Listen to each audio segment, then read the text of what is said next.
Hi guys! My name is Tony and welcome to my channel. For today's vlog ay isasama ko kayo dito sa aming day 2 trip sa Wellington.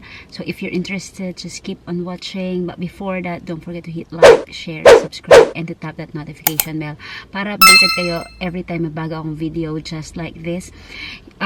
Siguro pag upload ko nito guys, yung first day, hindi ko siya natapos. Like, pasensya na kasi sobrang pagod namin from the trip na ayun, hindi ko na nga na-close. And today, hindi ko na kayo nasama sa pag-get ready with me and stuff kasi as always, first, late ako nagising tapos nag-ayos pa ako kaya ayan, na late.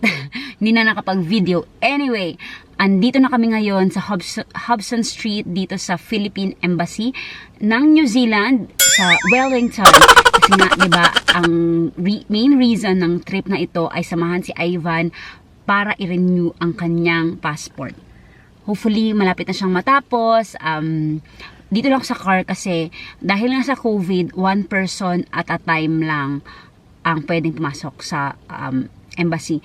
For more details, paano mag-renew ng passport, lahat nun nasa embassy website. Pero just to give you a brief run through kung ano ang ginawa ni Ivan at sa mga natanong-tanong ko, first is that you have to apply online. Merong application form doon.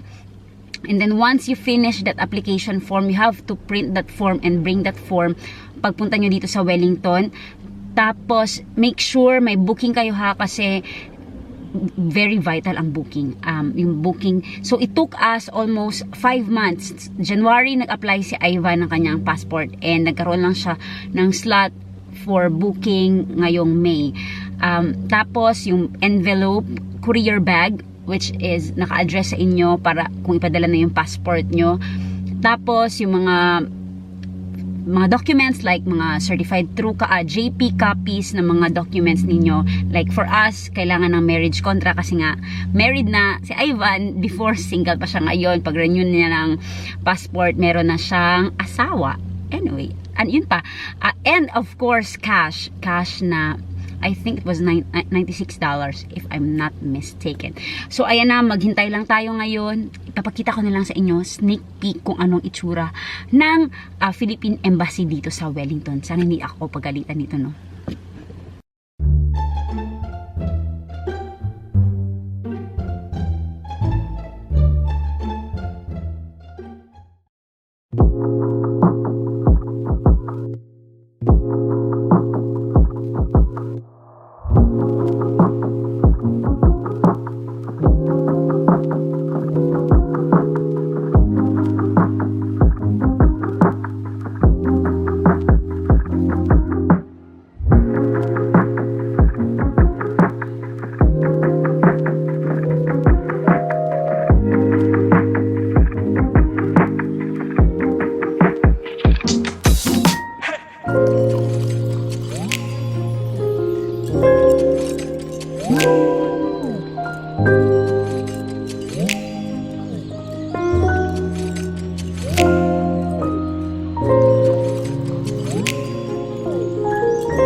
Guys, andito na kami ngayon sa bahay. Dito sa aming tree house.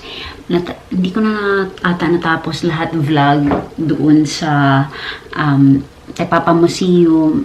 Kasi nga, ay, sobra, ang laki, nakakapagod na. Pero otherwise, worth it ba siya na magpunta ng Papa Museum? In fairness, isa yun sa mga talaga masabi ko na like maganda siya na museum, lalo na yung sa kanilang Gallipoli. Tapos nagpumunta lang kami sa labas doon sa may parang seaside ba yan? Oo, daungan sa mga yate. Sobrang lakas na ng hangin, so we decided na umuwi na. Ay, pasensya na, sukong pawis na yan. So for now, pahinga na muna. Gusto niyo ba makita yung ano namin, view? Ayan yung view namin, oh. Ayan, puro kalasangan. Ayan, green talaga. Kasi syempre nga, tree house. So, ayan, ang next activity na lang namin is mag-dinner. Hindi na kami nakapunta ng Weta Cave kasi hanggang 2:30 lang ang last nila. Umuulan, so hindi kami makapunta ng Botanical Garden at saka ng Wellington Zoo. Ano pa ba yung mga pwede namin mapuntahan? Yung Zealandia din. Mas maganda sana kasi puntahan yung mga places na yon pag sunny. Kaya buti na lang talaga kahapon, maganda yung weather, napuntahan na namin yung mga touristy places na mas mag-appreciate mo siya kung sunny. So for now, dahil ito na ang weather, maulan, windy, maghanap-hanap na lang tayo ng places na puntahan na appropriate sa weather. So ayan, see you later sa aming dinner.